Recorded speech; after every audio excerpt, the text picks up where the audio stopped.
Greetings! I am Sanea Fenton.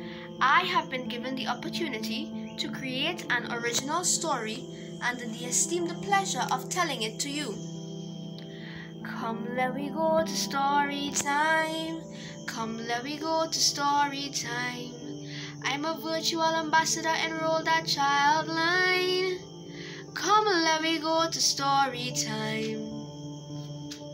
My story is entitled, Do So, Do Like So.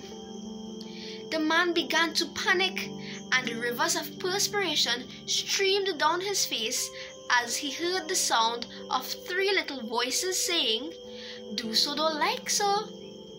Penelope, Papi, and Cecette all attended the same primary school, a happy trio of the sharpest, kindest group at school. With the changing of their mothers' working hours, they were often the last to leave the compound on afternoons while waiting by the security booth. A rather nice, well-behaved brood, the Sylvesters as they were often called, used their waiting time to complete homework, have talks with the friendly guard, or play until their mother arrived. Now the fence around the school was not secure. It was badly broken, and a stranger or passerby could enter through the back and commit mischievous acts like flooding the bathrooms, removing the bulbs in the girls' washroom, or worse, kidnapping someone. So the children were advised to stay in close proximity to the guard booth, as it was located at the front of the school. They were accustomed to the officers on duty and had gotten used to the routine of who was working on every 2-day shift. One day, Mr. Philip did not show up, and the children learned that he had been transferred to a location closer to his home because his wife had fallen ill. His replacement was a young, stern fellow who did not care much for the company of the trio or any of the other children and spent a lot of time on his cell phone. Being the friendly children that they were, the Sylvesters would strike up conversations about movies or fun places they visited. But this security guard took no interest in what they had to say, and if he did respond, it was done so in short grunts with disdained looks. Mr. Mean is what they called him. They never bothered to learn his real name. He had heard the teachers and other children talking about how intelligent the Sylvester trio were, and in his mind, he thought they were just spoiled, exaggerated show-offs.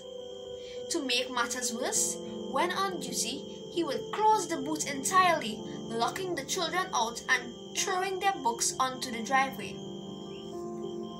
It happened one day, while the children were playing after school, that Mr. Mean decided to play a trick on them. When they arrived home and had settled in, telling their mother of their day at school while watching a bit of afternoon cartoon, they proceeded to take out their reading books. To their surprise, not a reading text was found. Then Cecette shouted, "This could only mean that Mean took our books." Papi agreed and mentioned that he had done a bit of reading at school after the dismissal bell rang while waiting on Penelope to finish her craft. Mother did not panic. She was always prepared with lots of reading material and told her brood to look for their books under their desks when they returned to school the next day. If they were not found, they were to ask the janitor and mention it to their teachers. The children arrived at school early the next day when the janitor came up to them saying that she found each of their books in the dustbin at the guard booth while tidying up. "Our books!" the children exclaimed. "That Mean will mean," said Cecette. "We'll get back at him." Within the following weeks, the children observed Mean's movements when he was on duty, looking for an opportunity to get back at him. It so happened that on a fateful afternoon, Mr. Mean went to the shop across the road from the school, leaving the door of the booth ajar with the keys to the school building lying on his desk. This was the chance for which they were looking. While Penelope was the lookout, Pappy and Cecette snuck into the boat and hid the keys.